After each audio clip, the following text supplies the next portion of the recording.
जय जगन्नाथ सत्य एवं ज्ञानर चैनल हैप्पीनेस लाइफ को मु बिरंची आपण मानक स्वागत करुछि। एठी रिसेंटली गोटिए चमत्कार घटना घटी जाइछि। पुरी समुद्र कूल रे गोटिए अति सुंदर शिवलिंग आविर्भाव होइछि, जाहाकू उद्धार करा जाई सुरक्षित स्थान रे मध्य रखा जाइछि। तेबे एहाकू मालिका सहित लिंक करिवार कोनोसी आवश्यकता नहीं। ए सब निश्चित भाव में घटिबो, जेहेतु अंतिम समय आसी आम पाखरे उपस्थित गोटिक पर गोटे जिनिस निश्चित भाव में एहीपरि आम नजर को आसिबो। किंतु जदि वास्तव में कथा को टिके आपण बुझिबाकू चेष्टा करिवे, तेबे आपण चिंता करंतु गोटे शिवलिंग समुद्र रे भासी भासी आसी जार ओजन केते हबो मध्य के कहि परिबे नहीं। जेहेतु शिवलिंग ओजन तो निश्चित भाव में 40 रु 50 किलो किंबा ताठू अधिक मध्य होई पारे। शिवलिंगर आकार मध्य बहुत बड़ अच्छी आपण देखि पारुथिबे, जहाँकि आसी पुरी समुद्र कूल रे अर्थात जगन्नाथ को दर्शन करिया पई आसीचंती बोली मध्य कहिबा अत्युक्ति हेब नहीं। कारण एई शेष समय रे केतेबेले किछि भी होई जाई पारे, ए कथा आमे आपनको बारंबार कहिछु। सेति पई हुए तो भगवान शिव स्वयं जगन्नाथ को दर्शन करिया पई कूल को आसी थाई पारंती। एहा हमर निजस्व मत, एथिरे मालिकार कोनोसी संपर्क नहीं। तेबे आपणकर मत कोन निश्चित आमको अवगत कराइबे। आउ ता छड़ा मालिका उपरे आपणकर केते विश्वास अछि निश्चित भाव में आमको अवगत कराइबे। आउ गोटे कथा आपण एठी ध्यान दियंतु, रथयात्रा समय रे जेतेबेले आमे गोटे वीडियो अपलोड करिथिलु, आमे कहिथिलु 9 दिन भितरे किछि भयंकर अघटन घटिबो। एई देखंतु गोटे घटना मध्य घटिगला। गोटे रथरे करेंट लागि 6 जन लोक मृत्यु होई गले। एही रथटी पुरीर होई न थाई पारे, किंतु वास्तव में सेही रथयात्रा समय रे ही एपली अघटन घटिछि। तापर मध्य महाराष्ट्र रे गोटे भयंकर बस दुर्घटना होई सारिछि। ता सहित आउ गोटे भयंकर न्यूज मध्य सामना को आसीछि। पृथ्वी तार भारसाम्य हराई गोटे पटकू ढली पड़िछि। यह कोनोसी डराइया पई नुहे कि यह कोनोसी मिछ कथा नुहे।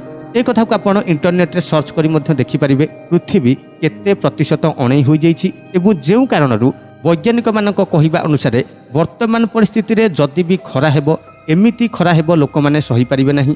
जदि भी वर्षा हेबो, एमिति वर्षा हेबो लोक माने सही परिबे नहीं। जदि भी वर्षा हेबो नहीं तेबे मरुड़ी होई जिवो। जदि भी बात्या हेबो अत्यंत प्रचंड बात्या हेबो। जदि भी शीत हेबो तेबे बरफ वर्षा हेबो। एई कथा को वैज्ञानिक माने 100% प्रमाणित करि छारिछंती। एइठी आउ गोटे कथा आमे मालिका सहित लिंक करिबाकू चाहिबू।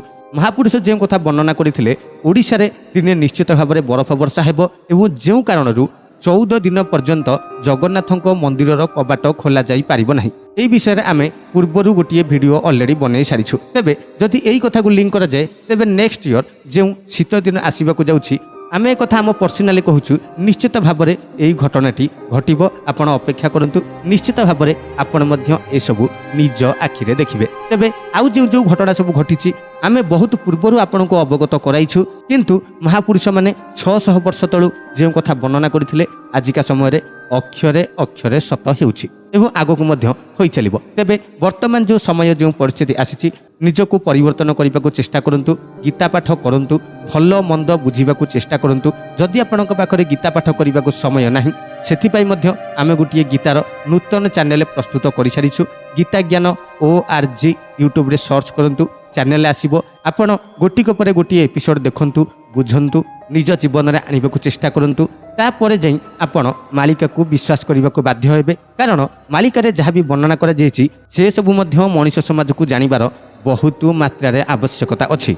आउ ता छड़ा जो सब घटना घटुची से विषय बारंबार कहिया मध्य आवश्यक नहीं। आपण देखुचंती, जानुचंती, किंतु जेहेतु आमे लोक मानकर मंगल पई आध्यात्मिकर चैनल टी आरंभ करिछु, निश्चित भाव में आमर कर्तव्य अनुसार आमे आपनको अवगत कराई चलुछु। ता सहित एथुरु रक्षा पाइबार उपाय मध्य प्रत्येक वीडियो रे आमे आपनको जणाई चलिछु जे गीता पाठ करंतु, योग ध्यान प्राणायाम करंतु। आ जे जिनिस को आपण मोर मोर बोली कहउचंती से जिनिस सब को भूली जांतु, जहा द्वारा आपणकर आध्यात्मिक क्षेत्र में बहुत जल्दी निश्चित भाव में उन्नति हो पारिबो। तेबे आशा करुछि एई सब दिग विषय रे आपण लक्ष्य करिवे। निश्चित भाव में मनुष्य समाज वर्तमान पे आदौ सुरक्षित नुहे। आपण निजको सुरक्षित करंतु, निजर परिवार को सुरक्षित करंतु, निजर समाज को सुरक्षित करिया पई छोटिया छोटिया चेष्टा तो निश्चित भाव में करि पारिबे। कारण समय आम पाखरे बहुत कम। तेबे शेष रे एति कथा पुणी थरे कहि रखुछु, गीता पाठ करंतु, सत्यर मार्गे चलंतु, जहाद्वारा आपण निजर कल्याण करने सहित जगतर मध्य कल्याण करें। तेबे आज एतिकी